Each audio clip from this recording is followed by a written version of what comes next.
Price lord brothers and sisters. இன்னைக்கு நம்ம முக்கியமான ஒரு வீடியோ தான் பார்க்க போறோம். என்னன்னா, நம்ம ஜெபத்துல கேட்கிற சில காரியங்கள் கர்த்தருக்கு விருப்பம் இல்லை என்பதை நம்ம எப்படி அறிந்து கொள்வது அப்படின்னு.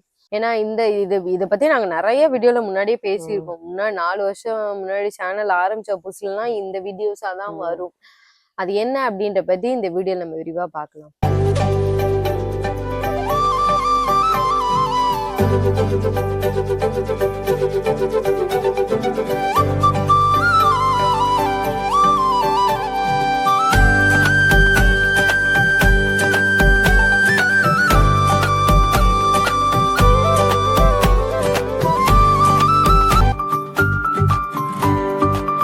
பொதுவா பாத்தீங்க அப்படின்னா ஆண்டவர் எப்பயுமே பேசுற ஆண்டவர் தான். எப்பயுமே நம்ம என்ன ஜெபத்தை வச்சாலும் ஆண்டவர் ஏதோ ஒரு பதில் கொடுப்பாரு.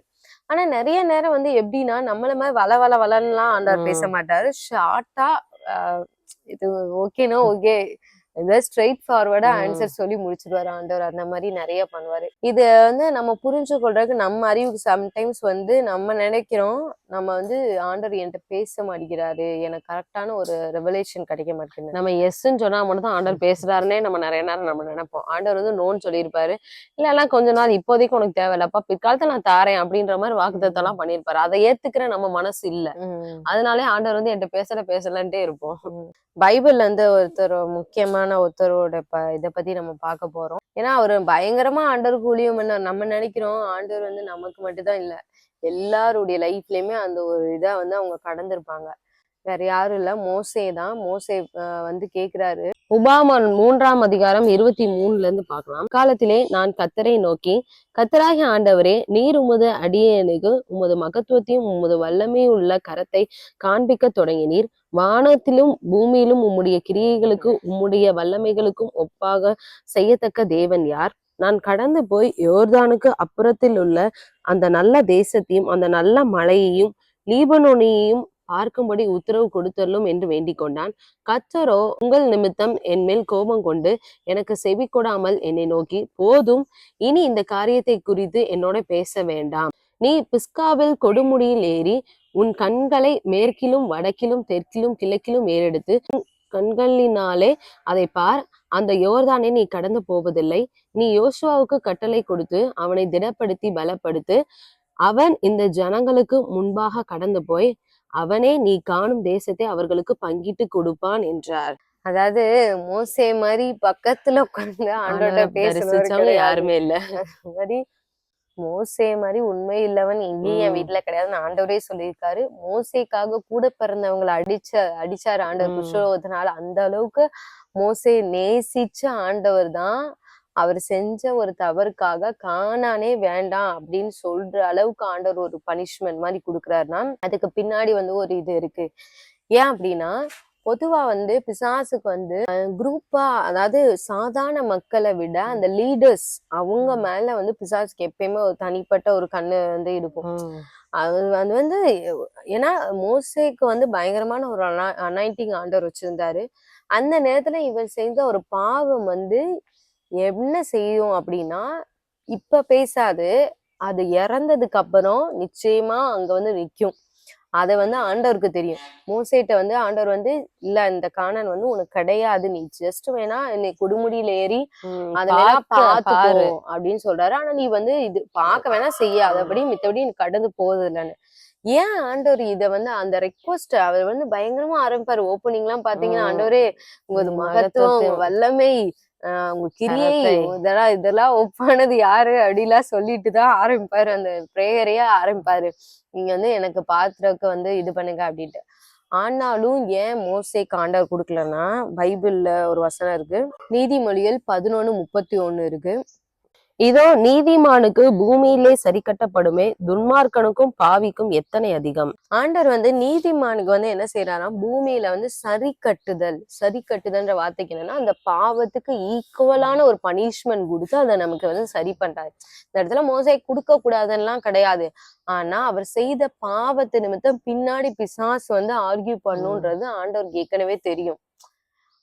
ஆண்டவருடைய மைண்ட், ஏன்னா ஆண்டவரே சொல்லிருக்கா, உன் நினைவுகள் என் நினைவுகள் அல்ல. ஆண்டவரை பொறுத்தளவுக்கு இவன் இங்க உட்கார்ந்து இந்த கானான அனுபவிக்கிறதை விட அந்த பரம கானானுக்கு வந்துடணும். அதுதான் வந்து ஆண்டவருடைய பிக் பிக்சர். அதுதான் நம்ம நினைக்கிறோம், நமக்கு ஏன் ஆண்டவர் நம்ம விருப்பப்படுறோம், ஏன் இந்த தரல, ஏன் அந்த வீடு தரல, ஏன் அந்த வேலை தரல, ஏன் அந்த பொண்ணு தரல, ஏன் அந்த பையனை தரல, ஏன் இந்த அளவுக்கு ஒரு ப்ரமோஷன் தரல, இப்படி நம்ம மைண்ட் வந்து போய் குறுகிய மோசை கூட எனக்கு நினைச்சிருக்கலாம். பாருங்க, நீங்க எல்லாம் சொன்னனாலதான் எனக்கு வந்து ஆண்டவர் வந்து என்னைய வந்து காணாது இது தராம விட்டுட்டாரு அப்படின்னு சொல்லிட்டு. ஆக்சுவலி நடந்தது என்னன்னா, ஆண்டு பூமியிலே சரி கட்டுகிறார். நீங்க எப்படி அத வந்து நம்ம சொல்லலாம் அப்படின்னா, யூதால ஒரு வசனம் இருக்கு. 9ஆம் வசனம் வாசித்தோம் அப்படின்னா, பிரதான தூதனாகிய மிகாவேல் மோசேயினுடைய சரீரத்தை குறித்து பிசாசோட தர்க்கித்து பேசின போது அவனை தூஷணமாய் குற்றப்படுத்த துணியாமல் கர்த்தர் உன்னை கடிந்து கொள்வாராக என்று சொன்னான்.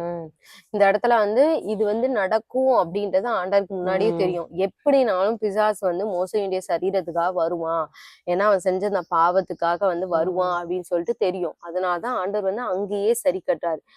இது வந்து நமக்கு ஒரு சின்ன ஒரு சாம்பிள் தான் அந்த வசனத்துல இருக்கு. ஆக்சுவலி என்ன நடந்திருக்கும்னா, பிசாசு வந்து இந்த மாதிரி தர்க்கிக்கிறான். அதாவது மிகாவேல் தேவதூதர் வந்து சரீரத்தை எடுத்துட்டு போறப்ப, அது எப்படி நீங்க எடுத்துட்டு போலாம், அவன் பாவம் செஞ்சவன் தானே அப்படின்ட்டு.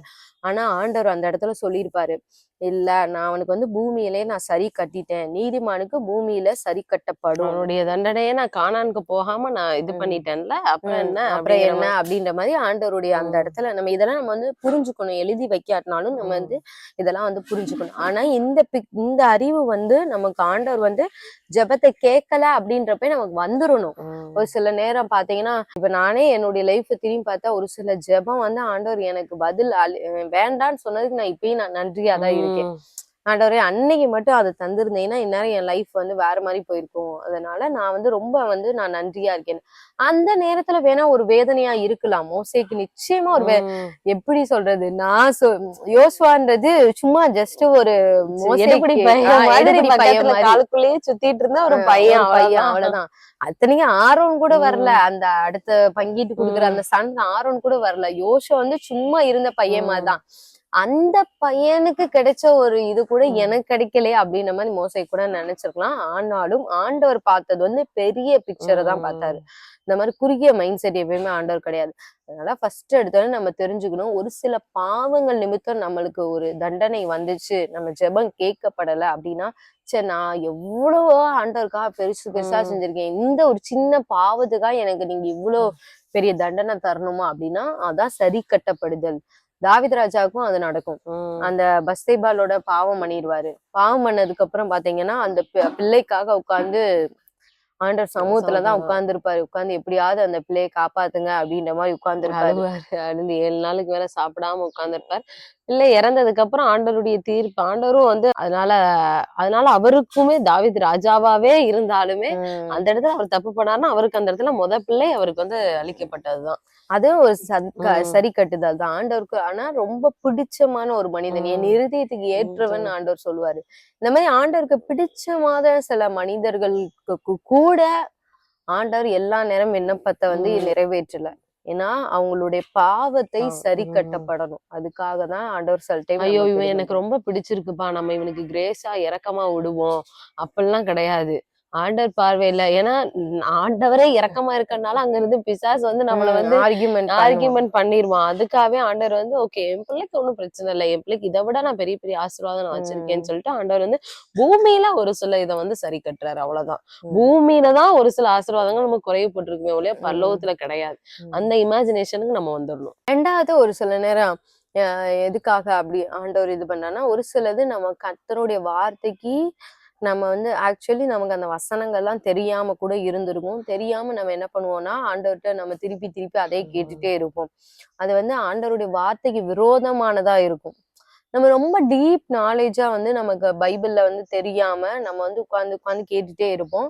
ஆனா ஆண்டவருக்கு வந்து அவருக்கு தெரியும், அந்த ஸ்பிரிச்சுவல் ரூல்ஸ் அண்ட் ரெகுலேஷன்ஸ் எல்லாம் அவருக்கு தெரியும். ஆண்டவருக்கு தெரியாது எதுவுமே கிடையாது. அதனால கூட சில நேரம் வந்து ஆண்டவர் நம்ம விண்ணப்பத்தை வந்து நிராகரிப்பார். ஒரு ஊழியக்காரர் வந்து ஒரு இதுல வந்து சாட்சியா வந்து சொல்லுவாரு. என்ன அப்படின்னா, அவருக்கு வந்து ஒரு பொண்ணு நல்லா மினிஸ்ட்ரியில அவர் நல்லா இருந்திருக்காரு, அந்த ஊழியர். அப்ப வந்து இது வந்து நம்ம நாடு கிடையாது, வெளிநாட்டுல. அதனால அவங்க எல்லாம் வந்து என்ன பண்றாங்க, கல்யாணத்துக்கு முன்னாடியே வந்து பேச கொள்ள நம்மளை விட கொஞ்சம் இதாதான் இருப்பாங்க. போக எங்கேயாவது வெளியே போக அந்த மாதிரிலாம் பண்ணுவாங்க. அந்த பொண்ணு நல்ல பொண்ணு, நல்லா பாட்டு வந்து நல்லா பாடக்கூடிய திறமை இருக்கு. அதாவது பாடும் போதே ஏஞ்சல் பாடுற மாதிரி இருக்கும் அவருக்கு அந்த ஃபீலிங். அப்படி சரி நாளைக்கு இந்த மாதிரி இந்த பொண்ணை கல்யாணம் பண்ணிட்டா நம்ம மினிஸ்ட்ரிக்கும் ஒரு ஹெல்ப் இருக்கும்ல, அதுக்காக அவர் நினைச்சிட்டு இருந்திருக்காரு. ஆனா அந்த பொண்ணு எப்பெல்லாம் பக்கத்துல வருதோ இவருக்கு வந்து இருதயத்துல ஒரு சமாதானமே இருக்காங்க. இது வந்து அவருக்கு என்னன்னே புரியல. ஆண்டவர் வந்து ஏதோ ஒண்ணு சொல்ல வரான்னு தெரியுது. ஆனா இவருடைய அந்த பொண்ணு அழகா வேற இருந்தனால, பாட்டு நல்லா பண்ணனால இவரால் அந்த பொண்ணை விடவே முடியல. அப்ப 2-3 முறை சொப்பனத்துல ஆண்டவர் வந்து காமிக்கிறாரு. ஏதோ ஒரு பையன் வந்து பிடிச்சு இழுத்துட்டு போற மாதிரி இந்த மாதிரி கண்டினியூஸா வருது. ஆனாலும் அவரால் முடியல. அப்ப ஒரு நாள் வந்து நீ விட்டுதான் ஆகணும்ன்ற மாதிரி ஆண்டவர் டீப்பா, அதாவது எப்படி சொல்லணும், இருதயத்தின் ஆளுத தெரியுமா? நம்ம என்னதான் விருப்பப்பட்டா ஒரு சில விஷயம், ஆனா இது வந்து ஓகே ஆகாது அப்படின்றது வந்து நமக்கு நல்லா தெரியும். அப்படின்னு இவர் போன் பண்ணி அந்த பொண்ணுகிட்ட, இல்ல நமக்கு இனிமே வந்து இது செட் ஆகாது, நம்ம விட்டுருவோம், எனக்கு வந்து ஒரு இதா இருக்கு அப்படின்னு. அந்த பொண்ணு பயங்கரமா அழுது இது பண்ணி நிறைய பாஸ்டர்ஸ் எல்லாம் ஊழியக்காரங்க எல்லாம் கூட்டிட்டு வந்து இது பண்றதுக்கு, பேச்சுவார்த்தை பேசுறதுக்கு இது பண்ண. இல்ல இவர் வந்து சொல்லிட்டாராம், இல்ல எனக்கு ஏதோ ஒரு மாதிரி இருக்கு அப்படின்னு. அப்புறம் நல்லா இன்வெஸ்டிகேட் பண்ணி பார்த்தா தெரியுதான் அந்த பொண்ணுக்கு வந்து முன்னாடியே ஒரு பாய் ஃப்ரெண்ட் இருந்த மாதிரியும், இப்பயும் தங்குறது வந்து நைட்டு வந்து அந்த பையனோட தான் வந்து அந்த பொண்ணு வந்து ஸ்டே பண்ற மாதிரியும், இவரை பார்க்க வர நேரம் அது ஃப்ரெண்டு கசின் அப்படின்னு சொல்லிட்டு வந்து கூட்டிட்டு வந்தது அந்த அந்த சினாரியோ வந்து. அதுக்கப்புறம் அவர் நினைச்சு பார்த்திருக்காரு, ஆண்டவர் எனக்கு எவ்வளவு பெரிய ஆபத்துல இருந்து தப்பு வச்சிட்டாரு. ஏன்னா அப்பியரன்ஸ் வந்து நம்ம வெளியே பார்க்கும்போது எதுவுமே வந்து இதாகாது. ஒரு சில மனிதர்கள் நம்மளை விட்டு கடந்து போகும்போது ஆண்டவர் இது செட் ஆகாது இந்த உறவுகள், இது வந்து திருமணத்துக்கு மட்டும் நான் சொல்ல வரல, உண்மையாமே சில நேரம் இந்த சில உறவுகள் எல்லாம் ஆண்டவர் வந்து முறிச்சு விடுவாரு. இது வந்து உங்களுக்கு கடைசி வரைக்கும் செட் ஆகாதுன்னு நம்ம நினைக்கும் போது நமக்கு புரியாது, ஏன் ஆண்டவர் இப்படி பண்றாரு, நம்மள இப்படி இது பண்ணி எல்லாமே நம்ம வச்சிருக்க அந்த பக்கெட் லிஸ்ட்ல பார்த்தோம்னா எல்லாமே நம்ம டிக் பண்ணிருப்போம். எல்லாமே டிக் பண்ணிட்டோமே, ஏன் இதுல வந்து நமக்கு வந்து 10 out of 10 இருக்காங்களா, ஏன் ஆண்டவர் வந்து இந்த இது தடுக்கிறாரு, அந்த ஒரு கேள்வி மட்டும்தான் நமக்கு இருக்கும். இது வந்து ஆண்டவருடைய வார்த்தைக்கு புறம்பான ஒரு வாழ்க்கை. திருமணத்துக்கு முன்னாடி நம்ம வந்து இணைஞ்சு ஒரு பையனோடய ஒரு பொண்ணு இணைஞ்சு இருக்க கூடாதுன்றது, அவங்க தப்பே பண்ணலாம கூட இருந்துட்டு போறாங்களே, ஆனா அப்படி ஒரு லைஃப் ஸ்டைல் வந்து நமக்கு கிறிஸ்தவத்துக்கு தேவனுடைய வார்த்தைக்கு புறம்பானது. இது வந்து ஆண்டவருக்கு தெரிஞ்சனால்தான் முன்னாடி இது பண்றாரு. அப்ப சில நேரம் நம்ம லைஃப சுத்தி நடக்கிற காரியங்கள் ஆண்டவர் வார்த்தைக்கு விரோதமா புறமானதா நடந்தா, அது நம்ம தலைகீழ நின்னு கேட்டாலும் ஆண்டவர் வந்து முடியாதுன்னு தான் சொல்லுவார். ஏன்னா இது வந்து அவருக்கு தெரியும், ஆண்டவருக்கு தெரியும், ஆவியானவருக்கு தெரியும், இப்படி ஒரு காரியம் நடந்த பின்னாடி பிஹைண்ட் தி சீன்ஸ் அவங்களுக்கு வெளியரங்கமா இருக்கு. சோ ஆண்டவர் வந்து அந்த எல்லாம் தெரியற இடத்துல போய் நம்மளே ஒரு நல்ல தப்பு தெரியுதுன்னு சொல்லிட்டு நம்ம போய் குழியில விழுவோமா, கண்டிப்பா வேண்டான்னு சொல்லுவோம். இதே விஷயம் இவருக்கு டைம் தெரிஞ்சிருந்துச்சுன்னு வைங்களேன், 2வது டைம் திரும்பி கூட பார்த்து இருந்திருக்க மாட்டாரு. அதே மாதிரிதான், என்ன ஆண்டருக்கு முன்னாடியே தெரிஞ்சிருந்துச்சு, நமக்கு தெரிய கொஞ்சம் லேட் ஆயிடுச்சு, அவ்வளவுதான். அடுத்து 3வது பார்த்தோம் அப்படின்னா, இப்ப நம்ம ரீசெண்டா நம்ம வீடியோஸ்ல 2-3 வீடியோஸ்ல நம்ம கேட்டதான், அதாவது ஒரு ஊழியக்காரங்க மூலமா ஆண்டவர் சொல்றாரு அப்படின்னா, ஃபர்ஸ்ட் முறை அவங்க வாயில இருந்து, அது ஒரு உண்மையான தேவ ஊழியரா இருந்தா ஃபர்ஸ்ட் முறையா ஆவியானவர் வந்து கரெக்டான பதில் சொல்லிடுவாரு. இதை நீங்க வந்து எலிசா தீர்க்கதரிசிட்ட நம்ம வந்து பாக்குறோம். வந்து எலியா தீர்க்கதரிசி வந்து பரத்துக்கு ஏறினதுக்கு அப்புறம் வந்து அந்த தீர்க்கதரிசியின் பிரபுக்கள், அந்த மூப்பர்கள் இவங்க எல்லாம் வந்து பாத்துட்டே இருக்காங்க. இதெல்லாம் பார்த்த உடனே வந்து எட்டி பார்த்துட்டே இருக்காங்க. கடைசியில ஏன்னா 2 பேரா போறாங்க, கடைசியில பார்த்தா ஒரு ஆளா மட்டும் ரிட்டர்ன் வர்றாங்க. அப்படின்னு பார்த்தோன்னே, என்னடா பக்கத்துல இருக்க எலியா தீர்க்கதரிசியை காணுமே அப்படின்னு சொல்லிட்டு எலிசா தீர்க்கதரிசிட்டே கேட்கிறேன். ஏன்னா எலிசா கண்ணு முன்னாடி பார்த்திருக்காங்க ஆண்டவர் பரத்துக்கு எடுத்துக்கொண்டதை. அப்படி பார்த்தோன்னா அவர்கிட்ட வந்து நான் அப்போ வந்து அந்த புத்திரர்கள் அவங்க எல்லாம் வந்து சொல்றாங்க, எங்ககிட்ட ஒரு 50 பேர் நல்ல நல்ல பெரிய பலவான்கள்லாம் தடியாளுக்க இருக்காங்க, நீங்க சொல்லுங்க, இந்த இடத்த விட்டு நாங்க இந்த மலைகள்லாம் நாங்க அலசிட்டு வாரோம், எப்படினாலும் நாங்க எலியா தீர்க்கதரிசியை நாங்க கூட்டிட்டு வந்துருவோம் அப்படின்ற மாதிரி சொல்றாங்க. ஃபர்ஸ்ட் ஆரம்பத்திலேயே எலிசா தீர்க்கதரிசி சொல்றாரு, எனக்கு இதெல்லாம் வேண்டாம், அவங்களெல்லாம் அனுப்ப வேண்டாம் அப்படின்ட்டாங்க. அவரை போட்டு இந்த 2 ராஜாக்கள் 2ஆம் அதிகாரத்துல பார்த்தோம்னா 2:17 பார்த்தோம்னா, அவன் சலித்து போகும் மட்டும் அவர்கள் அவனை அலட்டி கொண்டிருந்தபடியால் அனுப்புங்கள் என்றான். ஃபர்ஸ்ட் வார்த்தை அனுப்ப வேண்டாம்ன்றதுதான் ஃபர்ஸ்ட் வார்த்தை. அதுதான் ஒரிஜினல். அதுதான் இது சொல்லிட்டாங்க. அதான் ஆண்டவருடைய வார்த்தையும் கூட. நிறைய நேரம் ஊழியர்கள் வந்து ஃபர்ஸ்ட் டைம் வேண்டாம்ப்பா அப்படின்னு சொல்லிட்டாங்கன்னா அந்த வேண்டான்றதோட நம்ம நின்றணும். திருப்பி திருப்பி திருப்பி இந்த இடத்துல திருப்பி திருப்பி திருப்பி கேட்டோடனே எலிசா தேவிஸ்க்கே ஒரு மாதிரி ஆயிடுச்சு. சரிப்பா என்னத்தையும் பண்ணுங்க அப்படிங்கிற மாதிரி சரி போங்க அப்படின்ட்டாங்க. அவங்களும் போய் தேடி பார்த்தா அங்க ஒண்ணுமே இல்ல.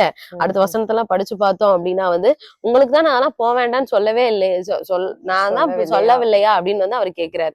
இதே மாதிரிதான் ஒரு சில நேரம் வந்து அவங்க வந்து நமக்கு வந்து நோன்னு சொன்னதுக்கு அப்புறமும் நம்ம அந்த விஷயத்த செஞ்சுட்டு திருப்பி எனக்கு இந்த பிரச்சனை வந்துருச்சு அப்படின்னா பாஸ்டர்ஸ்னுடைய ஊழியர்கள் உண்மையான தேவ ஊழியர்களோட வார்த்தையை ஃபர்ஸ்ட் டைமே நான் இந்த விஷயத்த நீங்க செய்யாதன்னு தானே சொன்னேன் அப்படின்னா இப்ப உதாரணத்துக்கு ஒரு கடையோ ஒரு தொழிலோ ஏதோ ஒண்ணு சொல்றீங்க. ஆவியானவர்கிட்ட நீங்க வந்து பாஸ்டர் மூலியமா வந்து ஆவியானவர் பேசுவாருன்னு தான் நீங்க போய் கேக்குறீங்க. அப்ப நீங்க அதை வந்து அவங்க எஸ் சொல்றாங்களோ நோ சொல்றாங்களோ அதை ஏத்துக்கணுமே. ஃபர்ஸ்டே அவங்க நோன்னு சொல்லிட்டாங்க. திருப்பி திருப்பி இல்ல பாஸ்டர் இது நல்ல ஒரு இன்வெஸ்ட்மெண்ட் தான், நான் இது நல்ல ஒரு பிசினஸ் தான், இங்க உலகத்துல பல பேருக்கு கோடியில வந்திருக்கு அப்படின்னு நம்ம போய் திருப்பி சொன்னோம்னா திருப்பி அவங்க என்ன சொல்லுவாங்க, சலித்து போக மாட்டோம். ஓகே நீங்க ஆண்டவர் சித்தம் இருக்காங்க நீங்க பண்ணுங்கப்பா அப்படின்ற மாதிரி முடிச்சிருவாங்க. சரி அப்ப ஆண்டவர் சித்தம் இருந்தா நீங்க பார்த்து பண்ணிக்கோங்க அப்படின்னு அப்படி சொல்லி முடிச்சிருவாங்க. கடைசியில அதே 3 மாசம் கழிச்சு இருக்கிறதுலயும் ஒண்ணுமே இல்லாம ஒத்த பைசா ஒரு லாபமே இல்லாம திருப்பி பாஸ்டர்ட்ட வந்து நின்னீங்கன்னு வைங்களேன், அவங்க என்ன சொல்லுவாங்க, முதல் டைமே இததான் நான் சொன்னேன், உலகத்துல எல்லாவனுக்கும் கோடியில கிடைச்சா நமக்கு கோடியில கிடைக்கணும் அவசியம் இல்லையே. அதாவது அவங்க ஸ்பிரிட் அந்த நேரத்துல வந்து ஏதோ ஒரு சம்திங் ராங் அப்படின்ற மாதிரி அவங்களுக்கு தெரியுது. மேபி அவருக்கு அந்த நேரத்துல எலிசா தீர்க்கதரிசி எக்ஸ்பிளைன் பண்ண தெரியாம இருக்கலாம்.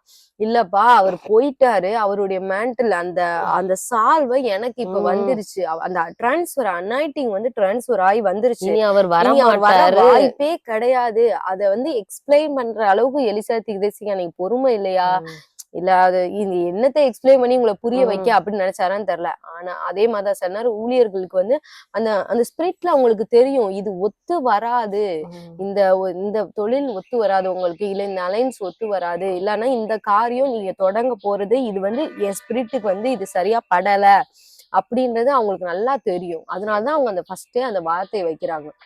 அதுக்கப்புறம் நம்ம 1 வருஷமோ 3 மாசமோ 6 மாசமோ கழிச்சு அதே இதுல திருப்பி வீழ்ந்துட்டு திருப்பி ஊழியர்கிட்ட போய் நின்னோன்னு வைங்களேன், நான் இதைத்தான் ஃபர்ஸ்டே சொன்னேன். இந்த தவறு தான் ஆரம்பத்துல இது ஆண்டவர் நம்மகிட்ட பேசுறாருங்க, ஃபர்ஸ்ட் டைமே நம்மகிட்ட பேசுறாரு ஆண்டவர் வந்து. அத நம்ம வந்து இல்லைன்னா ஒண்ணு நம்மளே உட்கார்ந்து ஆண்டவர்கிட்ட கேட்டு எஸ்ஆர்னோ வாங்கிக்கணும்.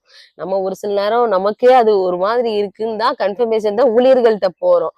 அந்த சொல்றதுலயாச்சும் நம்ம வந்து கரெக்டா அவங்க ஃபர்ஸ்ட் டைம் ஆண்டர் நோன்னு சொல்லிட்டாரு அப்படின்னா அந்த விஷயத்த நீங்க வந்து அந்த இடத்துல வந்து ஊழியர்கள் மூலியமானாலும் ஆண்டர் நோன்னு சொல்லிட்டாருன்னா அதுக்கு மேல அந்த இடத்துல வந்து ஃபுல் ஸ்டாப் வச்சிருங்க.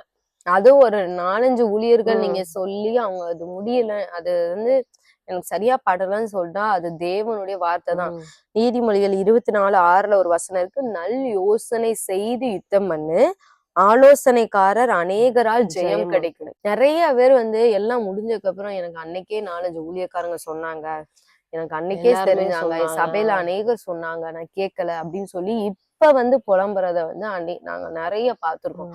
நான் தயவு செஞ்சு ஆலோசனைக்காரர் அநேகரால் ஜெயம் கிடைக்கும். அதாவது உங்களுக்கு உண்மையாமே ஆவியானவர் அந்த உங்க சபையில ஒரு சில பேரை வழி நடத்துறாரு, உங்களுக்கு உண்மையாமே அவங்க வந்து நல்லதான் நினைப்பாங்கன்னு தெரிஞ்சு அப்படின்னா அவங்க ஆலோசனைக்கு தயவு செஞ்சு செவி கொடுங்க. நிறைய பேர் செவி கொடுக்கறதே கிடையாது. ஆலோசனை கேட்பாங்க, ஆனா வந்து நம்ம பதில் சொல்றப்ப அதை செய்யவே மாட்டாங்க, நிறைய நேரம் செய்ய மாட்டாங்க. அடுத்து இன்னொரு ஒரு விஷயம் பாத்தீங்க அப்படின்னா, ஆண்டவர் வந்து ஆண்டவருக்கு இதுல விருப்பம் இல்லை அப்படின்றத நம்ம தெரிஞ்சுக்கலாம்னா இதேதான், ஆலோசனைக்காரர் ஆண்டவர் அதிகமாக்குவாரு. எப்படி அப்படின்னா, ஒரு முறை எனக்கு ஒரு பொண்ணு வந்து மெயில் பண்ணியிருந்தா.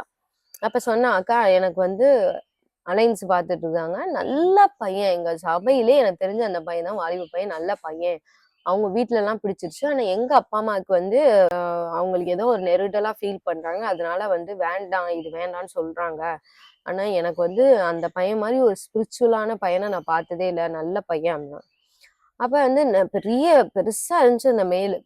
அப்ப நான் வந்து இதுக்கு எப்படி ஆவியானவரே நான் எப்படி கரெக்டா பதில் சொல்றது அப்படின்னப்பதான் ஆவியானவர் தெளிவா பேசினாரு. உங்க சபையில நீ பார்த்தது ஒரே ஒரு நல்ல பையனை, இதே மாதிரி ஊருக்குள்ள வந்து இப்ப வந்து சபைகளே வந்து நிறைய இருக்கு. மேபி நம்ம ஊர்ல மட்டும் எடுத்துட்டாலே 20 பையன் நல்ல பையன் இருப்பாங்க, சபைக்கு ஒரு ஆளு கூட வச்சுக்கோங்களேன். இதே மாதிரி தமிழ்நாடு ஃபுல்லா நீங்க எடுத்தீங்கன்னா ஒரு 50,000 பேர் நல்ல பையங்கன்னே வச்சுக்கோங்க. அதுக்காக 50,000 ஆவிக்குரிய பையங்களையும் நான் கல்யாணம் பண்ண முடியாது. யாரோ ஒரு ஆளை தான் கல்யாணம் பண்ண முடியும். அப்ப இருக்கிற நல்ல பையங்க அப்படின்றதுனால நான் வந்து கல்யாணம் பண்ணிக்க முடியாது. அதுல ஆண்டவர் ஏதோ ஒண்ணு எனக்குன்னு ஒரு ஆளை எனக்குன்னு வச்சிருப்பாரு. நம்ம குடும்பத்துக்குன்னு ஒத்து வர்ற மாதிரி. வெறும் நல்லவங்க உம் அதனால நான் கல்யாணம் பண்ணணும்னு ஆசைப்படுறேன் அப்படின்னு மட்டும் கிடையாது. ஆலோசனைக்கார அநேகரால் ஜெயம் கிடைக்கும். அந்த இடத்துல உங்க பேரண்ட்ஸுக்கு ஏதோ ஒரு ஆண்டவர் வந்து ஒரு நெருடலை கொடுக்குறாரு. ஏதோ ஒண்ணு வெளிய பாக்குறப்ப நல்ல பையனாதான் இருக்கலாம். மேபி உண்மையாவே அவங்க நல்லவங்களா இருக்கலாம். ஆனா உங்க லைஃபுக்கும் அவங்க லைஃபுக்கும் நம்ம ஏதோ ஒரு குடும்பங்களுக்கு செட் ஆகாம கூட செட் இருக்கும். ஆகாம இருக்கலாம். இப்ப நாங்களே இப்ப மினிஸ்ட்ரியில இருக்கிற மாதிரி நாங்க பையங்க இது பாக்குறப்ப எத்தனையோ அலைன்ஸ் வரதான் செஞ்சு எவ்வளவோ நல்ல பையங்க இருக்காங்க. அக்கா நாங்க ஒருத்தவங்களை வேணாம்னு சொன்னதுனால அவங்க நல்லவங்க இல்லைன்ற மாதிரி ஆயிராது. அந்த நேரத்துல ஆவியானவர் எங்களுடைய குடும்பத்துக்கு ஏத்த மாதிரி ஒரு எல்லாருக்கும் ஒரு ஒரு சமாதானமான ஒரு சூழ்நிலை கொடுத்து, ஓகே இது செட் ஆகும், இந்த அலைன் செட் ஆகும் அப்படின்னு எல்லாம் ஆலோசனைக்காரர் அநேகரால் ஜெயம் கிடைக்கும். அப்ப அநேக ஆலோசனைக்காரர் ஓகே அப்படின்னு ஒரு இதுக்கு கொண்டு வரப்ப அதுல ஒரு நமக்கு ஒரு ஜெயத்தை நம்ம வந்து பார்க்க முடியுது. அப்படின்னு அந்த பொண்ணுங்க எக்ஸ்பிளைன் பண்ணதுக்கு தான் அவளுக்கு புரிஞ்சு, ஓகே நீங்க சொல்றதுலயும் ஒரு அர்த்தம் இருக்கு. கண்டிப்பா எல்லா நல்லவங்களையும் நம்மளால பண்ண முடியாது. அதே மாதிரி வேலைக்கும் அப்படிதான். ஒரு 4-5 வேலை நமக்கு தெரியும். இந்த வேலை நம்ம செஞ்சோம்னா கண்டிப்பா நல்லதாதான் முடியும் அப்படின்னு.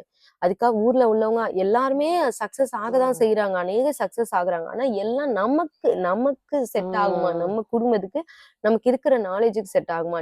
இப்ப இந்த ஊரு எல்லாம் நாங்க மாறுறப்ப இதே மாதிரி தென்காசி மாதிரியே 4-5 ஊர்லாம் எடுத்து வச்சிருந்தோம். அப்ப ஆண்டவர்ட்ட நாங்க ஆண்டவர் சமூகத்துல இருக்கப்ப எல்லா ஊரும் தனிப்பட்ட முறையில பார்க்கும்போது இது ஒரு நல்ல ஊர் தானே அப்படின்ற மாதிரி. ஆனா ஆண்டவர் வந்து இந்த ஊரை தான் தகப்பன் தேசத்துக்கு போ அப்படின்னு சொன்னாரு.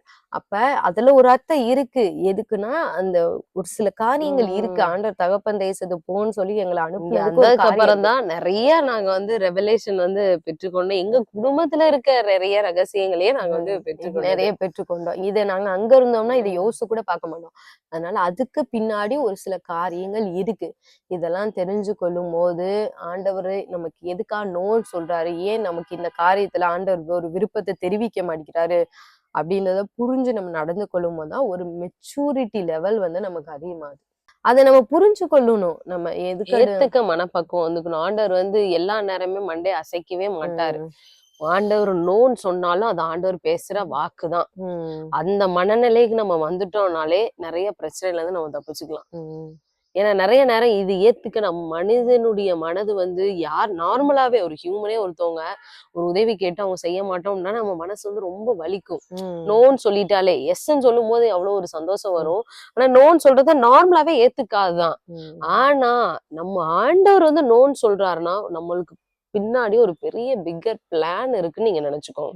மனிதர்கள் மாதிரி கிடையாது நம்மளுடைய தேவன். அவர் ஒரு பிளான் படிதான் அவர் போறாரு. அந்த பிளான்ல இது ஓகே ஒண்ணு இல்லைன்னா ஆண்டவரே இதை விட பெருசு நீங்க எனக்கு தர போறீங்க, நான் ரொம்ப நன்றி ஆண்டவரே அப்படின்ற அந்த மனப்பக்குவத்துக்கு நம்ம வர இது பண்ணிக்கணும். இந்த மனப்பக்குவம் இல்லாதனாலதான் நிறைய நேரம் வந்து நம்ம வந்து ரொம்ப எஸ்ன்னு செஞ்சு நிறைய போயிடுறாங்க. ஒரு சில பேர் வந்து நான் எனக்கு இங்க வந்ததுக்கு அப்புறம் வந்து நல்லது நடக்க மாட்டேங்குது, நான் செய்யற ஜெபத்துக்கு ஆண்டவர் பதில் அளிக்கல அப்படின்னு சொல்றாங்க. பதில் அளிக்காம இல்ல, அவர் கொடுத்த பதில் உங்களால ஏற்றுக்கொள்ள முடியாம இருக்கீங்க. அதுதான் வித்தியாசம். அதுதான் நம்மளுடைய இது. ஏன்னா அவர் நோன்னு சொல்லியிருக்காரு. அதனால நம்ம அதை வந்து ரொம்ப ஒண்ணும் இது பண்ண வேண்டாம். அவரை விட அறிவாளிகள் நம்ம கிடையவே கிடையாது. அதனால ஃபியூச்சரை தெரிஞ்சு வச்சிருக்கவர் அவர் தான், நம்ம கிடையாது. சோ நம்ம இதெல்லாம் தெரிஞ்சுட்டு நம்ம ஜாக்கிரதையா நடக்கும்போது நம்ம பெரிய பெரிய ஒரு இதுல இருந்து நம்ம தப்பிச்சுக்கலாம். இந்த வருடத்துல இருந்தாச்சும் இந்த காரியங்களை நம்ம வந்து இனிமே வந்து சரிப்படுத்தணும். இதெல்லாம் நம்ம சரிப்படுத்துற விஷயங்கள் தான். எஸ்ஸுக்கு எவ்வளவு சந்தோஷப்படுறோமோ நோக்கும் சந்தோஷப்படுங்க, தப்பே கிடையாது. இதை விட பிக்கர் பிளான் ஆண்டவர் வேற எஸ் நமக்கு சொல்ல போறாருன்னு அந்த பக்குவத்துக்கு வந்துட்டாலே போதும். இந்த வீடியோ உங்களுக்கு பிரயோஜனமா இருந்திருக்கும் அப்ப நாங்க விசுவாசிக்கிறோம். இந்த வீடியோ நீங்க அநேகருக்கு ஷேர் பண்ணுங்க. இந்த சத்தியம் தெரியாதவங்களும் பிரயோஜனமா இருக்கும். மீண்டும் அடுத்த ஒரு வீடியோல உங்களை சந்திக்கிறோம். கர்த்தர் உங்களை ஆசீர்வதிப்பாராக.